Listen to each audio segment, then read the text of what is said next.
TMC, la grande édition du journal. À la une de l'actualité, c'est une bonne nouvelle pour les étudiants de la capitale congolaise. La première ligne de Transacademia va être lancée demain, lundi, ici à Kinshasa. Les prix sont préférentiels, 375 francs congolais par course et par étudiant. À ce sujet, nous aurons un invité dans ce journal, Georges Ongelo Ndanga. Il est directeur général de Transacademia. Georges Ongelo, bonsoir. Bonsoir, madame. Voilà, je reviens à vous tout à l'heure. Merci, madame.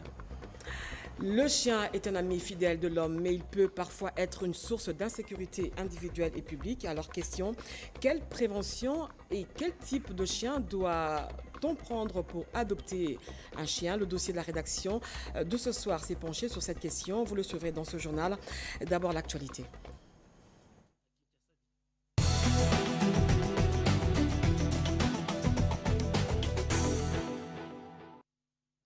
Bonsoir. Aux côtés de son homologue congolais, Emmanuel Macron a pris part à la clôture du Forum économique de Kinshasa, placé sous le thème « Opportunité d'un partenariat stratégique RDC-France ». Et dans leur allocution, les deux chefs d'État ont à tour de rôle salué la tenue de ce forum axé sur les opportunités du partenariat RDC-France et Union européenne. Regardez. Ce forum me paraît constituer un succès, en tout cas un bon rendez-vous. D'abord, j'avais interpellé un peu l'écosystème français en début de semaine en disant « J'en ai assez, quand je vais voir un président sur le continent africain, d'avoir les N-9, N-10 des entreprises qui viennent comme si l'Afrique, c'était pas important. » Ce qui m'est quand même de temps en temps arrivé, je dois le dire. Là, aujourd'hui, Président, vous avez 50 chefs d'entreprise qui sont là. Ce sont les patrons et les patronnes. Donc je veux les remercier de leur engagement, parce que c'est un signe de respect, d'engagement, de sérieux. Et d'ailleurs, c'est pour ça qu'ils ont signé avec leurs partenaires congolais ce matin des contrats. L'engagement est là. Merci pour le sérieux, la mobilisation. Et donc, vous avez des entreprises françaises qui sont pleinement mobilisées au plus haut niveau, parce que c'est un marché important qu'il faut respecter, qui est compétitif. Et si on veut être présent, on le prend au sérieux. Le deuxième élément, j'ai dit en début de semaine, il faut que, quand on se déploie, qu'on va travailler avec l'Afrique, les grands pays africains, on essaie de jouer groupé, c'est-à-dire européen. Et c'est exactement ce qu'on fait. Je remercie les commissaires d'être ici présents. On a 50 entreprises françaises, mais elles ont, grâce à l'effet de levier européen, attiré avec elles 50 entreprises européennes qui sont ici présentes aussi. Je remercie tous les dirigeants. Et puis on est venu donc avec les ministres et les commissaires européens qui portent l'ambition, l'initiative, les financements des projets du Global Gateway, 150 milliards d'euros pour l'Afrique et pour accélérer l'intégration régionale, et qui viennent décliner l'agenda qu'on a conçu, pensé ensemble, lors du sommet Union africaine-Union européenne, il y a maintenant un peu plus d'un an à Bruxelles. Excellence, Monsieur le Président de la République française, cher Emmanuel, Excellences, Madame et Messieurs, Monsieur le Commissaire et les commissaires européens, Excellences, Mesdames et Messieurs les ambassadeurs et chefs de mission diplomatique, Monsieur le Premier ministre, Mesdames et Messieurs les ministres, Mesdames et Messieurs distingués invités,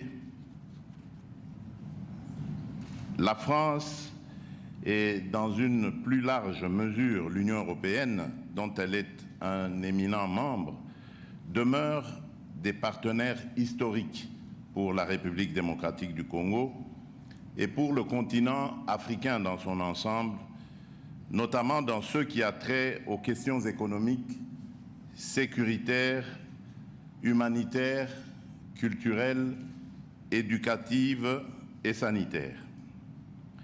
Cette rencontre est donc une belle occasion d'assurer un suivi concret des engagements pris en février 2022 lors du 6e sommet Union européenne-Union africaine, en impliquant les secteurs publics et privés sur les sujets prioritaires identifiés. En ces temps où de nombreux défis s'imposent à nos populations au niveau local, régional et continental, il est important de pouvoir se rassurer de l'appui de nos partenaires en sus des inlassables efforts que nous déployons conformément aux responsabilités constitutionnelles et légale nous conférée par le souverain primaire et que nous assumons avec dévotion. Je profite de cette occasion pour rappeler que la République démocratique du Congo fait face, notamment sur le plan sécuritaire, à une agression vile et barbare de son territoire perpétrée par la République du Rwanda voisine sous couvert du mouvement terroriste du M23 et aussi de manière plus générale, non seulement à des défis climatiques liés à la préservation de son écosystème eu égard au rôle lui attribué dans la sauvegarde de la planète, mais aussi à des défis en termes infrastructurels, éducationnels, industriels et sanitaires, pour ne citer que ceux-ci. Monsieur le Président, Mesdames et Messieurs, ce forum économique a permis de faire un tour d'horizon des possibilités de coopération qui s'offrent communément à nos deux pays. À cet égard, j'aimerais adresser mes remerciements à vous tous qui avez activement participé aux différentes tables rondes organisées dans ce cadre et qui, par cet acte, avaient mis au jour de nouvelles possibilités de rapprochement entre nos deux pays dans différents domaines et secteurs. Cette initiative est d'autant plus à saluer qu'elle s'effectue à un moment particulier où mon pays s'est engagé à poursuivre des réformes dans plusieurs domaines prioritaires tels que l'éducation et l'effectivité de la mise en œuvre de la gratuité de l'enseignement de base, l'amélioration du climat des affaires à travers une série de réformes visant son amélioration et spécialement au plan de la sécurité juridique et judiciaire pour inciter plus d'investissements dans le pays, le domaine du numérique avec l'accélération des réformes visant à mettre en place un cadre adéquat pour le développement du numérique ainsi que le lancement d'un vaste programme de développement local des 145 territoires que compte le pays.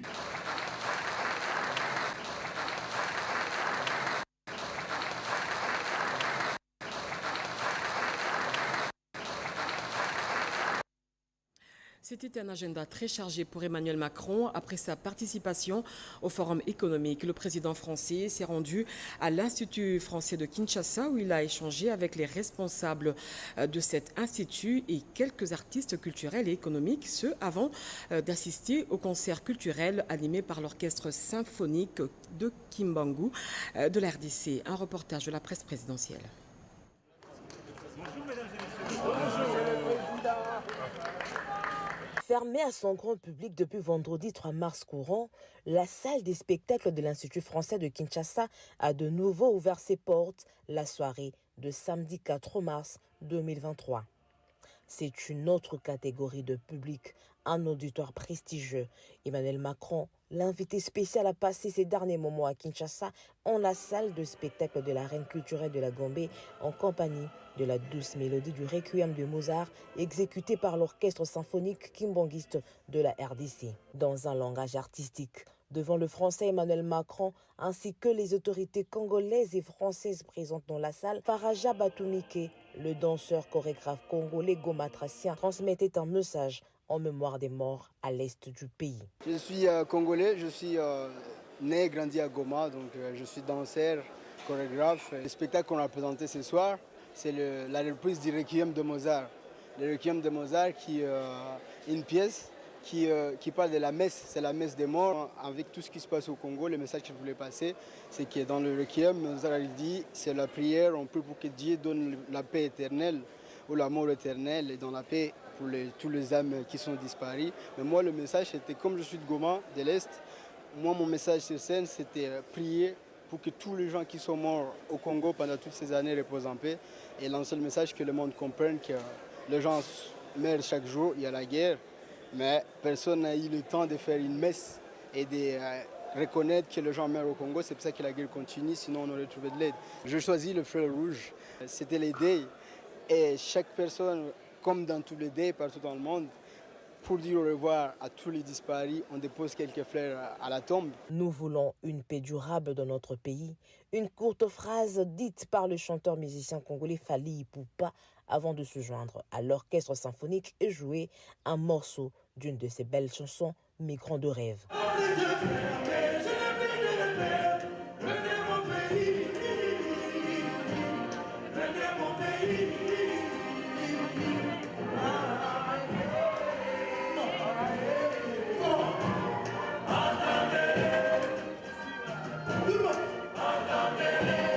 Concert qui aura duré près d'une heure est la dernière étape des activités qui ont émaillé la visite du président français Emmanuel Macron en République démocratique du Congo. Peu avant, le président français était face aux artistes culturels congolais, mais aussi français vivant à Kinshasa.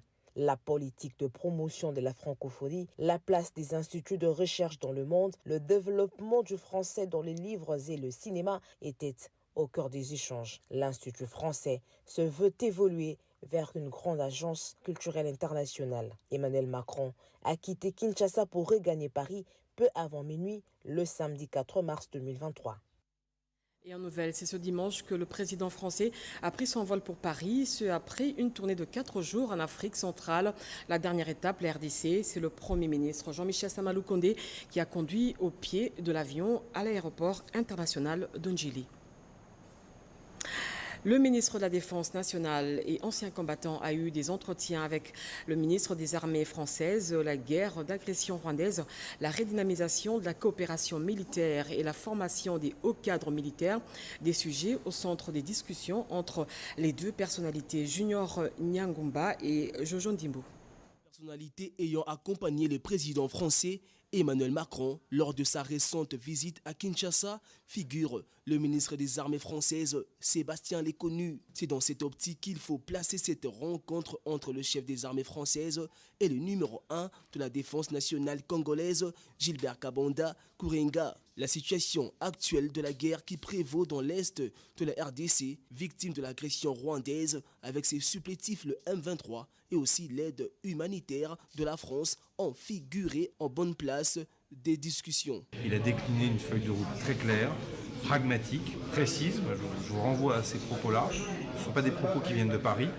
Au fond, le président de la République française est le dernier grand chef d'État d'Occident à apporter une aussi grande et forte attention à l'ensemble de l'actualité sécuritaire et au-delà. Pour les ministres de la Défense, Gilbert Kabonda, cette guerre nous imposée par le Rwanda avec ses affres multiformes causées sur des millions de populations congolaises meurtries nécessite une réparation.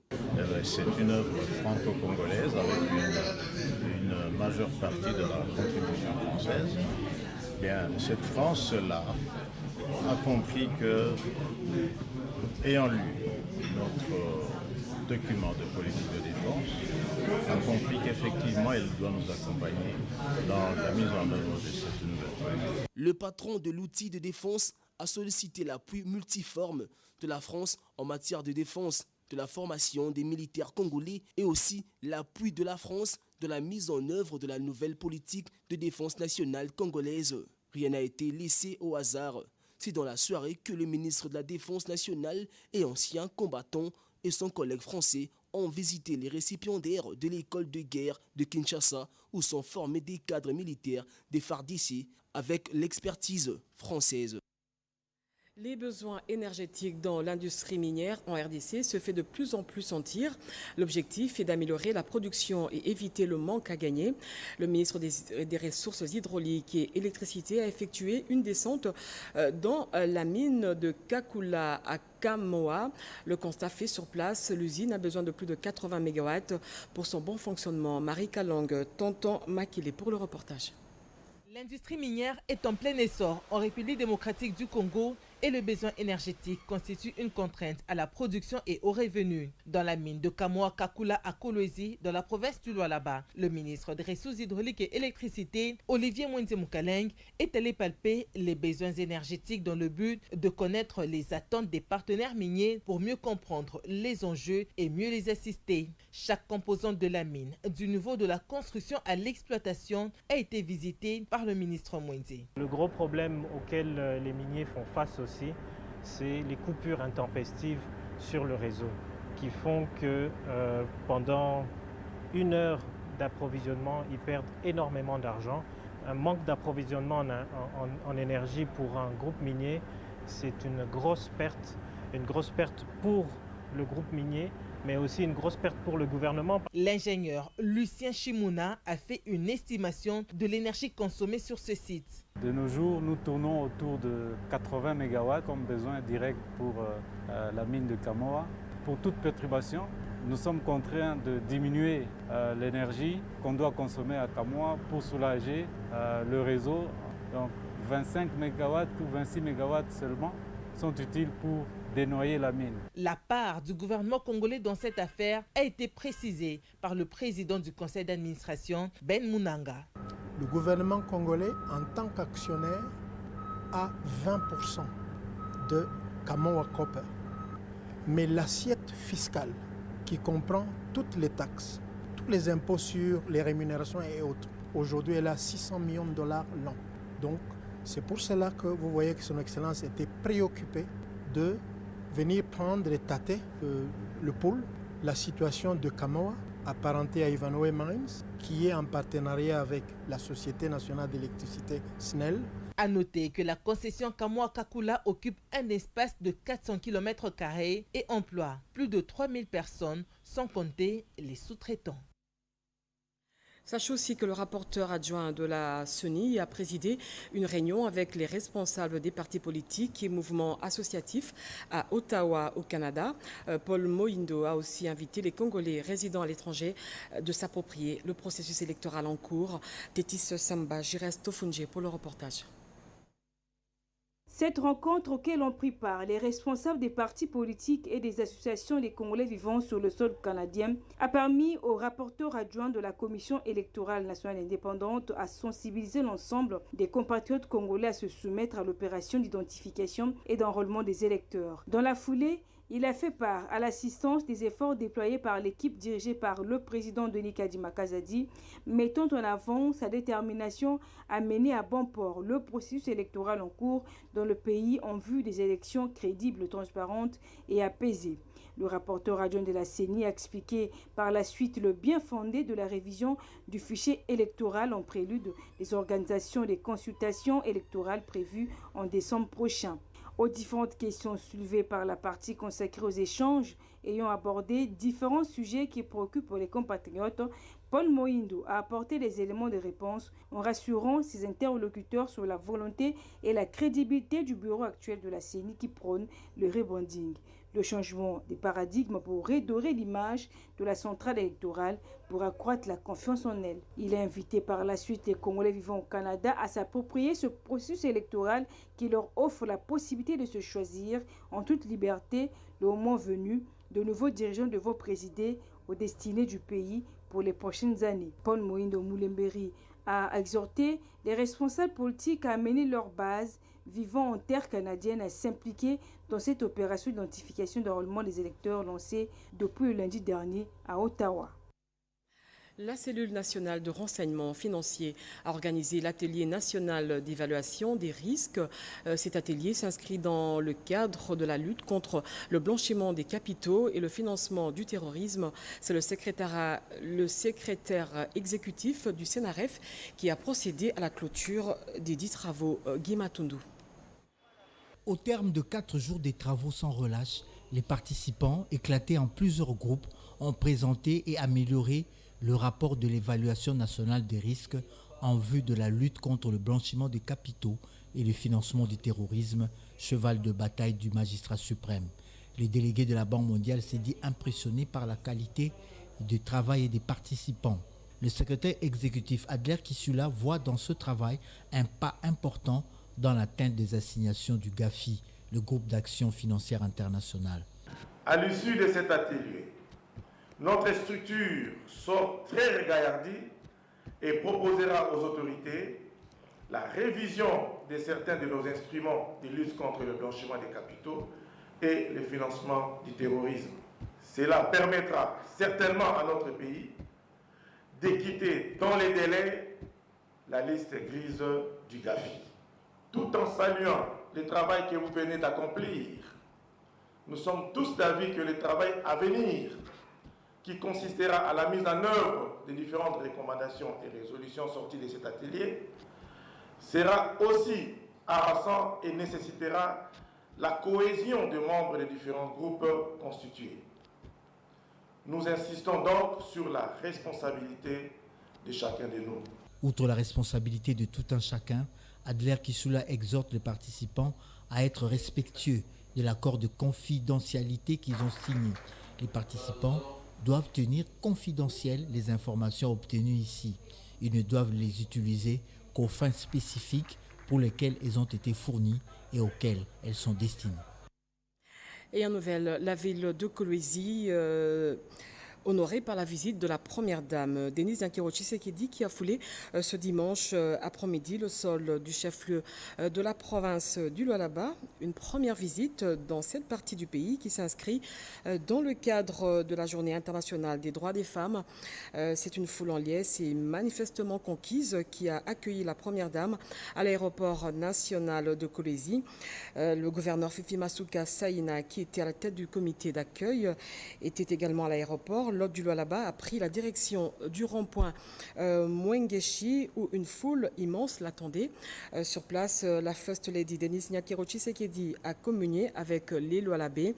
L'agenda de l'épouse du chef de l'État dans la ville de Kolwezi prévoit plusieurs autres activités, parmi lesquelles la visite dans quelques centres de santé et dans le volet éducation, la sensibilisation des élèves finalistes au programme Excellencia. Loin de Kinshasa, les conditions sanitaires sont déplorables. Le constat est du premier vice-président de la Chambre basse du Parlement qui a inspecté les hôpitaux de Dibelenge dans la province du Kasaï où les tôles ont été distribuées pour la construction du centre de santé à Benachadi. Un reportage de Robert Delchi-Sensé. Dans le territoire de Djimbelenge était resté jusqu'à tard dans la soirée du samedi 25 février 2023 pour prendre les nouvelles du procès électoral en République démocratique du Congo. À travers cet accueil, la population du Kasaï central a voulu transmettre au professeur André Mbatabetukumesu Mangou, premier vice-président de l'Assemblée nationale, leur soutien inconditionnel au chef de l'État Félix-Antoine Tshisekedi Tshilombo pour toutes les actions entreprises depuis son accession à la magistrature suprême. Dimanche 26 février, c'est une nouvelle journée de mobilisation qui démarre par la visite du marché de Benachadi. Que de retrouvailles comme cette maman qui se souvient de l'enfance d'André Mbatabetukumesu, un garçon intelligent et brave. Du marché, cap vers l'hôpital général de référence de Benachadi. Cet hôpital fait face à d'énormes difficultés de fonctionnement. Manque d'équipement, des médicaments nécessaires. Le couple André Mbatabetukumesu déplore cette situation et promet d'en parler au gouvernement central pour des solutions urgentes. À l'hôpital de référence, toutes les mamans retenues pour non-paiement après leur accouchement ont été libérées car le couple Mbata a réglé leurs factures. Le couple n'est pas allé à l'hôpital de référence de Benachadi mais vide. 2 matelas et les nécessaires ont été remis au médecin-chef de zone. Dans cette logique, 10 groupements du secteur de Lukibu dans les territoires de Djimbelenge ont reçu chacun 80 tôles pour la construction des centres de santé dans la communauté. Une manière pour André Mbatabetukumesu et son épouse d'accompagner la vision du chef de l'État, Félix-Antoine Tshisekedi Tshilombo, dans la gratuité de la maternité. Le bénéficiaire, eux, remercie le président de la République pour ces gestes qui vient tant soit peu résoudre des difficultés dans cet hôpital. Soutien à la jeunesse sportive de Djimbelenge, le premier vice-président de l'Assemblée nationale, André Mbatabetukumesu, a offert des vareuses et ballons à 10 équipes de football. Une dotation qui n'est pas la première, une façon pour lui de soutenir la jeunesse de sa terre natale.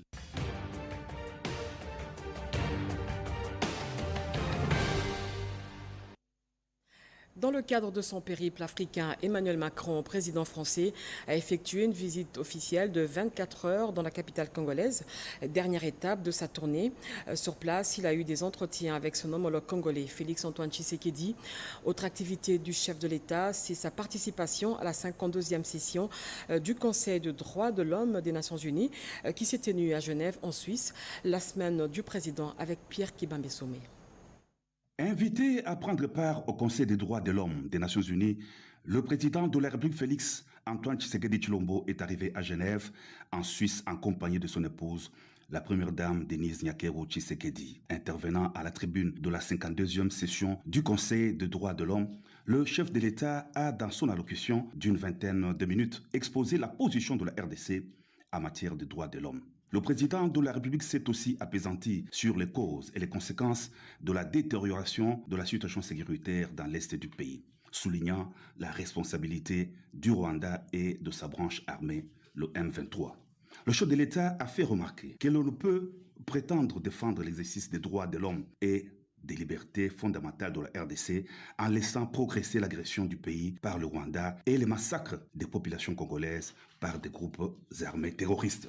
Le moment est venu pour la communauté internationale, l'ONU en particulier, de sanctionner sévèrement les auteurs des crimes et des violations des droits internationaux à la RDC, de les contraindre davantage à exécuter le plan de paix issu des processus de Nairobi et de Luanda, un plan avalisé aussi bien par l'Union africaine que par le Conseil de sécurité de l'ONU, a renchéri le président de la République. Le chef de l'État Félix-Antoine Tshisekedi Tshilombo n'a pas quitté Genève sans avoir eu une rencontre avec les compatriotes de la diaspora congolaise de la Suisse.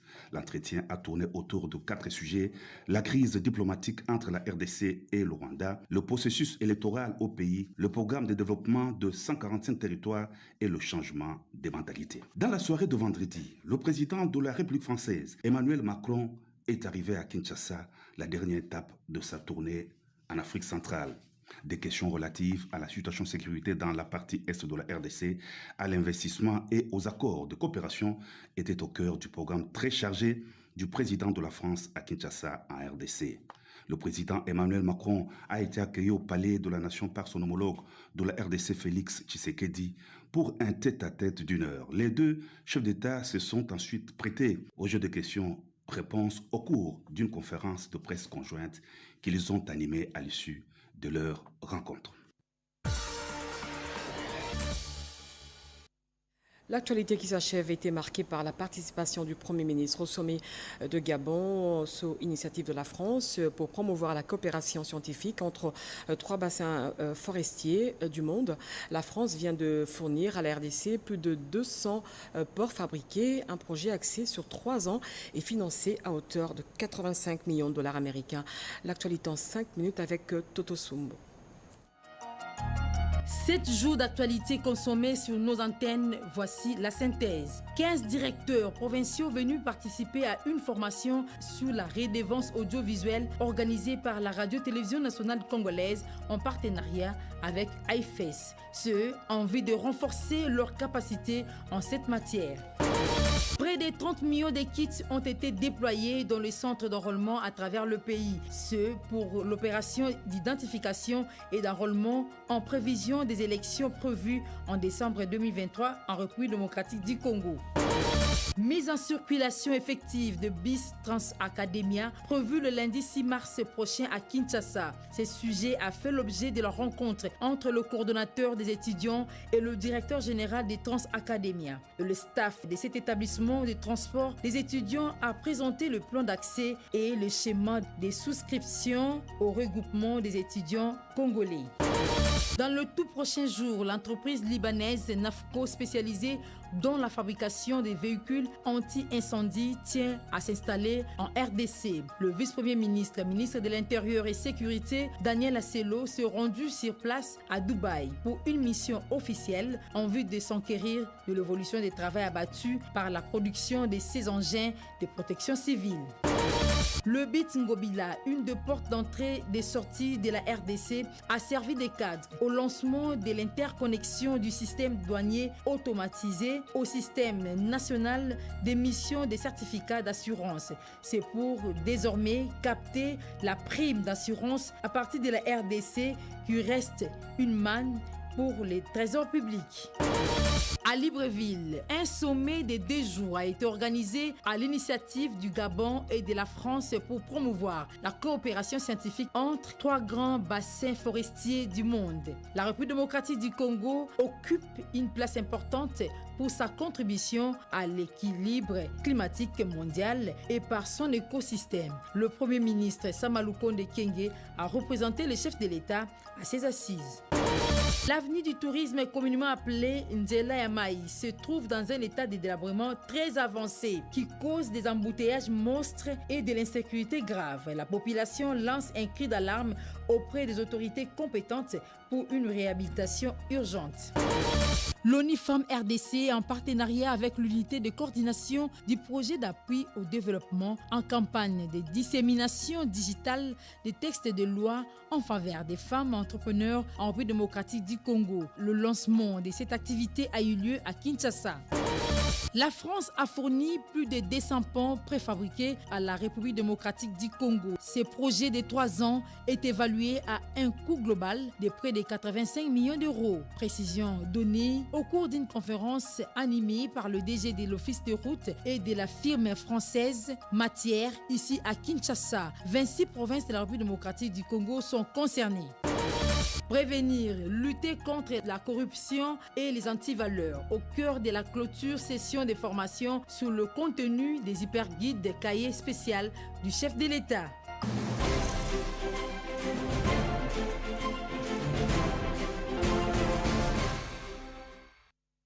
Voilà le dossier de la rédaction. Dans la ville de Bunia, des stations-service poussent comme des champignons, mais aussi ici... Normes requises, exposant ainsi la population locale au danger. Comme conséquence, 6 personnes ont trouvé la mort le 24 février dernier, suite à un incendie qui s'est déclaré dans une station-service à l'entrée de la ville de Bunia. Et plusieurs dégâts importants ont été enregistrés, précise le commandant de la PNC, ville de Bunia. À ce jour, nous avons enregistré 6 morts, dont 2 Somaliens, 1 Kenyan, 2 Congolais. Parmi les 2 Congolais, 1 a été complètement calciné et il vient d'être inhumé ce samedi 25 au cimetière Ndembio, Ndoromo, et 5 autres brûlés au 3e degré. Tous les blessés graves évacués hier à Kampala n'ont pas survécu.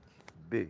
Blessés graves, 3, tous Congolais, y compris une dame fracturée à la jambe lors de la fuite du lieu de l'incendie pendant ce malheureux événement. Et ces blessés graves sont internés à l'hôpital Salama. Véhicules incendiés, 2, dont un camion-citerne et une voiture Primo. Une grande quantité importante de l'essence brûlée.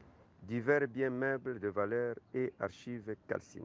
Cependant, le coordonnateur de jeunes leaders de l'Ituri, Christian Chaouri, tout en condamnant ces sinistres, plaide pour l'acquisition d'un véhicule anti-incendie à Bunia. Nous déplorons ces cas d'incendie d'une station en pleine ville de Bunia. Nous sommes vraiment consternés de tout ce qui vient d'arriver, surtout aux gens qui sont victimes de cet incendie. Nous sommes aussi désolés que la grande ville comme celle de Bunia n'a pas un véhicule d'anti-incendie. Donc, ce que nous plaidons maintenant et ce que nous demandons est que nous puissions avoir en ville de Bunia des véhicules, pas même un seul véhicule, des véhicules d'anti-incendie parce que la ville de Bunia est une déjà grande ville qui nécessite de grands enjeux pour étouffer certains dégâts. Du côté de la mairie de Bunia, de démarches sont en cours pour trouver solution à cet état de choses, rassure le commissaire supérieur principal, John Chabwino Mihigo. On était reçu par le Premier ministre. On lui avait exprimé nos besoins. On lui a parlé de tout ce qu'on avait comme problème en Ituri. Et parmi nos problèmes récurrents, il y avait aussi le cas de véhicules anti-incendie. Il nous avait promis de nous acheter ces véhicules. Je pense que peut-être c'est question de lui rappeler, parce qu'il a beaucoup à faire, mais ce projet existe. Et il nous aidera sans doute. Précisons qu'un projet d'achat d'un véhicule anti-incendie avait été initié par les importateurs du produit pétrolier, mais à ce jour, rien n'est fait. C'est donc un dossier à suivre. Il y a quelques jours, un enfant de moins d'1 an a été mangé par un chien. Les faits se sont déroulés dans la commune d'Ndjili et ils ont défrayé la chronique. Il est vrai que le chien est le meilleur ami de l'homme. Ce dernier peut être une source d'insécurité individuelle ou publique, mais la question est de savoir quelles sont les préventions et les types de chiens que l'on peut adopter. La réponse avec Ramazani Moulanda dans le dossier de la rédaction. Ce qui paraissait comme une simple rumeur relayée par les réseaux sociaux s'avère aujourd'hui être réel grâce aux témoignages des gens qui ont assisté à l'événement.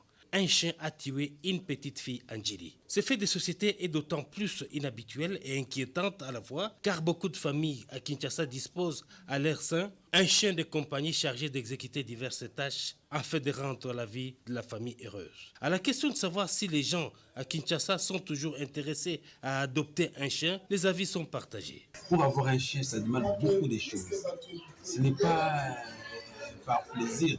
Donc pour le moment, ces derniers temps, les Congolais veulent avoir des chiens, des compagnies à la maison. C'est par plaisir.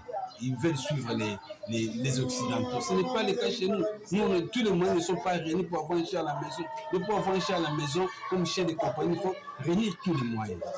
Premièrement, qu'il y ait un locataire. Ce n'est pas un endroit bien organisé pour avoir un chien. Je peux garder les chiens à la maison et je peux lui éduquer, puisque les chiens, je sais qu'on peut les enseigner de façon qu'ils ne peuvent pas manger les enfants. Selon les sources vétérinaires qui se sont exprimées sur la question, les dictons selon lesquels les chiens est le meilleur ami de l'homme varient selon les races et les espèces de chiens. En effet, selon eux, toutes les races peuvent être dressées. Par contre, toutes les races ne peuvent pas être entraînées à aimer ou à cohabiter avec les enfants. C'est le cas du pitbull par lequel le mal est arrivé. C'est une race qui a été éradiquée partout à travers le monde. Nous, ici à Kinshasa, si nous l'avons, c'est parce que nous avons une frontière poreuse au Bakuko qui est Nouf. C'est l'Angola qui est en train de nous déverser cette mauvaise race.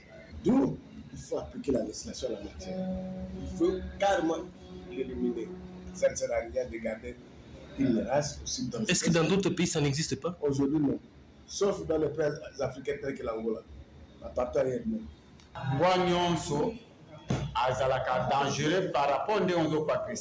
Les chiens sont dangereux par rapport à la façon que tu les provoques. Mais chez nous, ici, les races les plus dangereuses sont Malinois. Vraiment, ce sont des races les plus dangereuses. Si tu ne te familiarises pas avec ces chiens, ils deviennent très agressifs. Ces chiens peuvent tuer. Lorsqu'ils te poursuivent, ils peuvent te mordre au talon et lorsque tu tombes, ils peuvent t'étrangler à la gorge ou à un autre endroit où ils peuvent t'éliminer facilement. On comprend bien que choisir un chien n'est pas une tâche facile. C'est la clinique, la maison mère qui peut vous recevoir pour des raisons de conseil. Cette maison connue, c'est depuis le colonial qu'elle existe. Oui. Si vous voulez avoir un chien finé, vous prenez des vétérinaires pour des raisons de conseil. Moi, je préfère des chiots tels que, enfin, de la race Berger-Allemand-Malinois, ou soit nos chiens locaux. Il y a de ces espèces-là, des spécimens qui s'adaptent très bien dans notre mode de vie. Hein. Voilà. Mais sinon, il faut éviter les races qui bouffent beaucoup, telles que les rottes, enfin, toutes les races lourdes de chiens. Mais il y a des chiens qui vous bouffent au moins 4, 5, 6 kilos par jour. Mais avec notre mode de vie, avec notre précarité sociale, c'est difficile de combiner un humain et l'animal pour risquer toujours d'avoir des problèmes. Et lorsqu'on choisit un chien pour adoption, il est essentiel que la bête soit en bonne entente non seulement avec vous, mais aussi avec les enfants, aussi bien que les invités et les voisins. Merci pour le conseil. Mois de mars, mois dédié aux droits de la femme.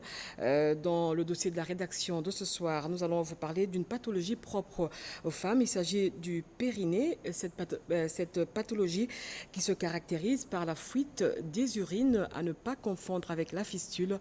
Constance Mananga nous donne les causes de cette maladie. Regardez. Parmi les maladies qui déciment la vie des femmes figurent les périnées. Pour plus de précision, il s'agit d'un muscle situé dans la partie intime. Une fois affaibli, peut causer des pertes d'urine sans que la femme s'en rende compte. Nous prenons en charge tous les patients qui ont des problèmes des nerfs, des muscles, des os, qu'ils soient femmes, hommes, de n'importe quel âge, donc petits comme vieux. Quand ils viennent, nous commençons par une consultation pour voir quel est le réel problème que le patient présente. Et après, nous allons établir un programme de traitement qui va suivre, qu'on va associer avec les médicaments pour accompagner la rééducation. La plupart des femmes viennent ici avec des problèmes de périnée, mais qui ne nous disent pas ça directement. L'anomalie des périnées est fréquente, celle-ci s'accompagne des mal de dos et autres symptômes qui renvoient à d'autres maladies. Les concernés tournent les regards souvent vers d'autres spécialités au lieu de se confier à la médecine physique. Maintenant, pour le périnée, c'est quelque chose d'assez précis parce que ce sont des muscles qu'on ne voit pas. Et parfois, il y a des personnes, que vous soyez sportive ou pas sportive, vous affectez cette partie-là. Parce qu'il y a des positions appropriées et une gymnastique intime qu'on doit commencer à faire pour s'entretenir. Parce qu'il y a des femmes, maintenant, non seulement elles ont des fuites d'urine, mais elles ont aussi des descentes d'organes à ce niveau-là. Alors elles se plaignent d'un tiraillement, sensation de brûlure, d'une façon de douleur. Parfois ce ne sont pas seulement la douleur à ce niveau-là, mais c'est un nerf qui a été compressé. Une maladie qui pourtant peut facilement être guérie une fois consultée la bonne personne et arrivée au bon endroit. Donc la grande manifestation, c'est la faiblesse des muscles du périnée que nous évaluons par des bilans. Comme c'est le périnée, le muscle qui se situe au bas, donc entre les jambes, nous allons aussi d'abord commencer par voir le périnée. Après voir, nous allons toucher. Après toucher, nous allons introduire nos deux mains comme le font les gynécologues pour voir la tonicité, donc la force du muscle. Seulement comme les malades ne sont pas enseignés là-dessus, ils vont ailleurs au lieu de venir directement nous contacter, nous, les médecins physiques de réadaptation. L'ergothérapie serait aussi idéale pour lutter contre cette maladie des périnées. C'est une nouvelle profession ici, mais petit à petit, ça commence à prendre un peu d'ampleur, oui, par des sensibilisations. Prendre une personne par rapport aussi à son occupation, parce que toute personne se divertit par des occupations. Alors, il y a maintenant des maladies qui viennent à partir de ces occupations. Par exemple, si vous êtes une femme qui vend à l'extérieur, vous passez tout votre temps assis, vous aurez des maux de dos. Même si vous êtes une femme ménagère, il y a des positions appropriées pour faire tout votre ménage sans qu'à la longue, vous créez des maux de dos, de maux de cou. L'exercice physique est recommandé, surtout l'exercice intime. Dans la plupart des cas, les pires arrivent lorsque la prise en charge est tardive et aussi par ignorance. D'où il faut avoir l'habitude de se rendre à l'hôpital une fois l'on ne se sent pas bien et surtout la culture des contrôles, c'est-à-dire les check-up, gage de la bonne santé.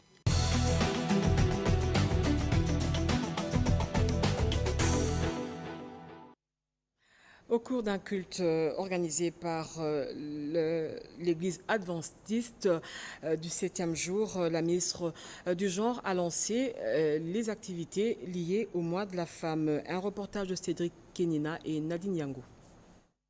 Une paix durable doit régner à l'est de la République démocratique du Congo. C'est le plus grand souci de femmes adventistes du 7e jour de la RDC. Profitons du mois de mars, mois dédié à la femme. Les femmes adventistes du 7e jour ont célébré la journée internationale de la femme ce samedi 4 mars 2023 par un culte spécial de prière pour la nation congolaise. Prière tirée dans les livres de 2 Chroniques 7-14. Si mon peuple sur qui est invoqué mon nom s'humilie, prie et cherche ma face, et si se détourne de ce mauvaise voie, je l'exorcerai. Des cieux, je lui pardonnerai son péché et je guérirai son pays. Un moment de prières intenses et d'intercession qui a connu la participation de la ministre du Genre, Famille et Enfants. Je suis physiquement ici, mais mon esprit est à l'Est. Je partage avec toutes ces femmes qui subissent de violences de tout genre. Tous ces enfants qui sont abandonnés, les enfants qui ont perdu des parents, des enfants qui souffrent. C'est vrai, nous pouvons nous organiser dans le gouvernement, partout ailleurs, pour les accompagner avec les vivres. Mais s'ils n'ont pas de paix, dites-vous bien qu'ils ne seront pas à l'aise. Nous voulons assez que les femmes de la RDC puissent retenir que les femmes de l'Église adventiste, chaque premier samedi du mois de mars, se réunissent pour la prière. C'est ainsi que nous commençons le mois de mars. Nous la commençons dans la prière. La Ligue des femmes de l'Union pour la démocratie et le progrès social, parti cher au chef de l'État, était également représentée par sa première vice-présidente, Madame Antoinette Mbelou. Remise des matériels de travail aux femmes entrepreneurs de la ville de Kinshasa, bénéficiaires du projet PAP-PEM.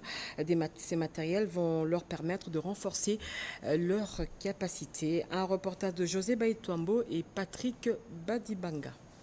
Des formations marathon, ces femmes micro-entrepreneurs de Kinshasa, bénéficiaires du soutien du gouvernement dans le cadre du projet d'appui au développement de micro, petites et moyennes entreprises, viennent d'être récompensées. Elles reçoivent ce jour de matériel neuf, dont les congélateurs et autres, demain du ministre provincial de petites et moyennes entreprises et de responsables de PADMPME, de quoi leur permettre de se lancer sur le marché. L'objectif, c'est le soutien aux femmes.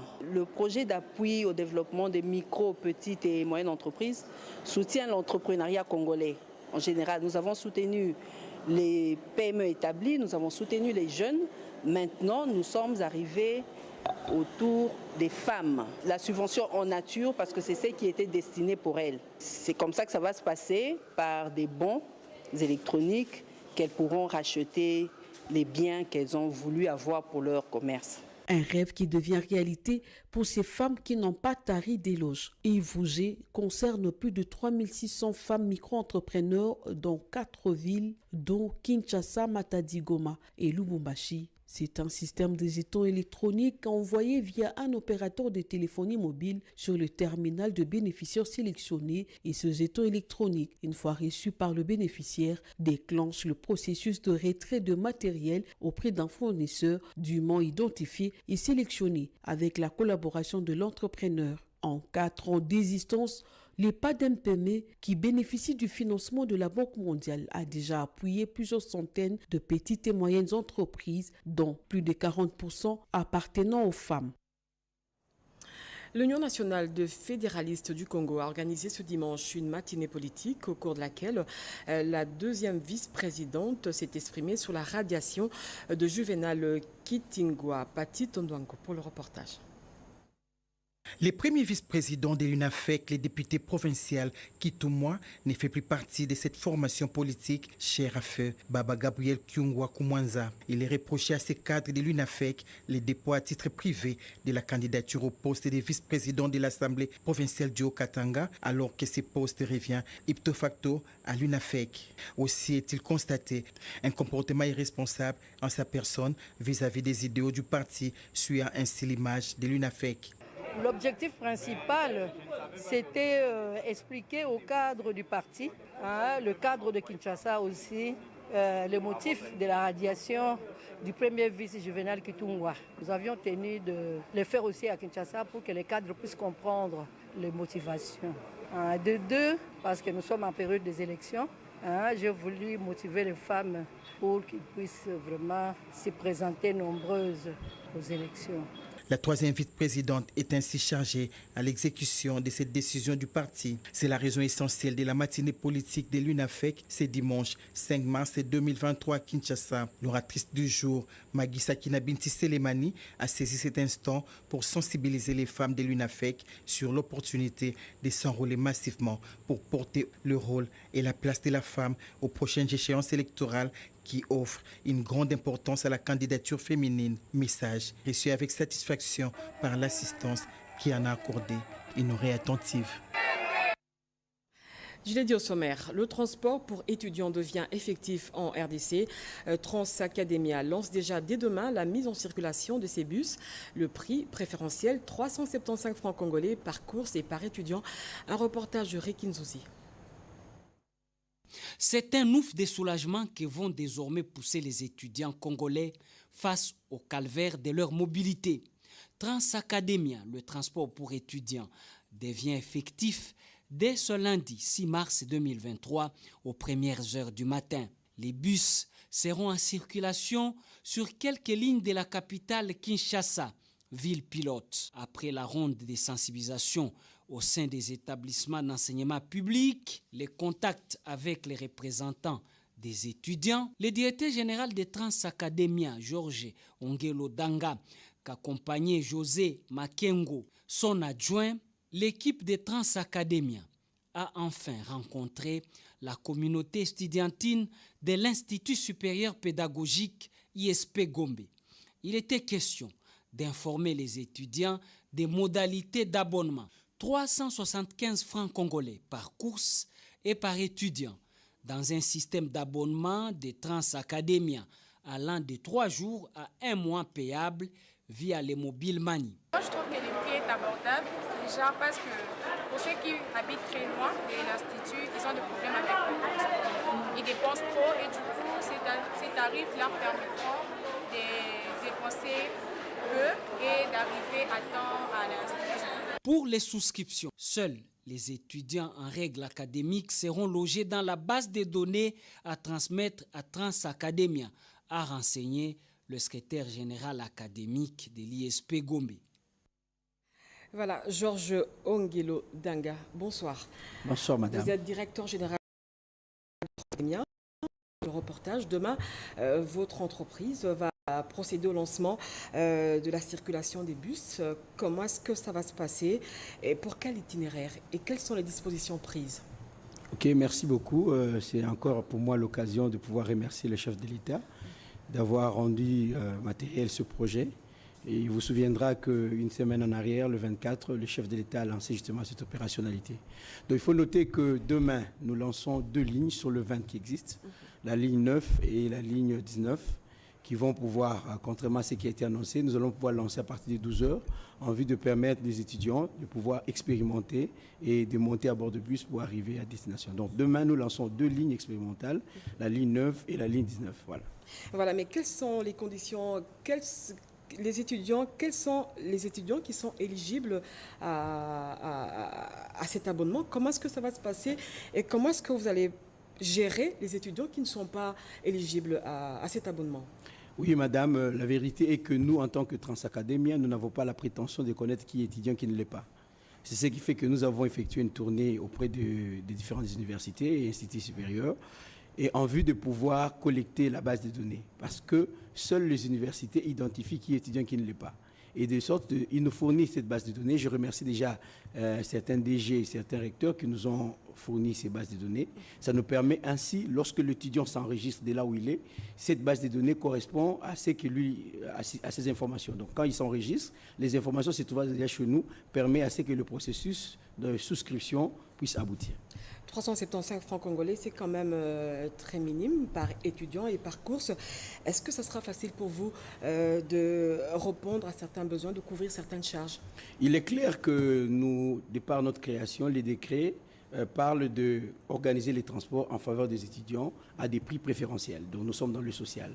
C'est pour cette raison que nous avons mis à ces prix-là 375 francs en vue de faciliter tout étudiant à pouvoir. Mais la vérité est que nous vivrons et nous pouvons œuvrer grâce aux subventions de l'État. Et c'est ainsi que le gouvernement a promis, d'ailleurs nous attendons cet accompagnement. Il faudrait qu'on nous fournisse des subventions d'équilibre pour pouvoir nous permettre à pouvoir tenir. Ce qui est vrai, c'est un tarif social, mais nous devons être accompagnés. Nous remercions déjà le ministre de l'économie qui nous a accordé une subvention en carburant. Ça, nous en avons déjà. Mais il faudra une subvention en équilibre, il faudrait un accompagnement financier de la part du gouvernement. Un don du chef de l'État, pourquoi demander aux étudiants de payer, bien que ce montant soit minime? Oui, puisque je vous l'ai dit, le décret lui-même le définit. Il dit organiser les transports à des tarifs préférentiels. Ça, c'est un élément. De 2, comme vous pouvez le savoir d'une manière aussi simple, le transport ne peut qu'avoir un petit coût. Parce qu'aujourd'hui, mettre un transport gratuit, qui monterait, qui ne monterait pas. Ça nous permet ainsi d'organiser et d'avoir des ressources assez minimes pour nous. En gros, il y a combien de lignes qu'on doit mettre en circulation demain? Il y en aura 20. Il y en aura 20. Et sur les 20 oui, sur le 20, demain, nous lançons 2 lignes. Oui. Ok, je vous ai dit la ligne 9 et la ligne 19. Il y a la première ligne qui partira de l'UPEN, qui va pouvoir couvrir l'UPEN, Université catholique, ISTEM, Unikin, ok. Et la deuxième ligne partira de Matete, la Ringouvou, va couvrir le boulevard Lumumba. Nous avons des universités privées comme l'ULK, Bel Campus, IFAD, INA, ISTA et pour déboucher à l'ISP Gombe. Voilà, vous avez un dernier mot? Oui, le dernier mot, c'est que nos partenaires étudiants, ils savent qu'ils doivent souscrire via l'application qui est sur Google Store et Google Play Store, s'il vous plaît, et sur notre site Internet. Mais nous demandons aussi à nos partenaires qui sont les recteurs et les DG, ils doivent nous fournir les bases de données. C'est très important. Sans base de données, l'étudiant de l'université ne pourra pas souscrire. Et nous demandons aussi, comme je l'ai dit, l'accompagnement du gouvernement parce que nous avons besoin de ressources pour bien tourner. Merci Georges Ongelo Danga. Merci d'avoir accepté notre invitation. C'est moi qui vous remercie, vous êtes directeur général de Trans Academia. Merci. Fin de ce journal, merci de l'avoir suivi. Peggy Mukunda revient à 23h pour une autre édition d'information. D'ici là, portez-vous bien. Au revoir.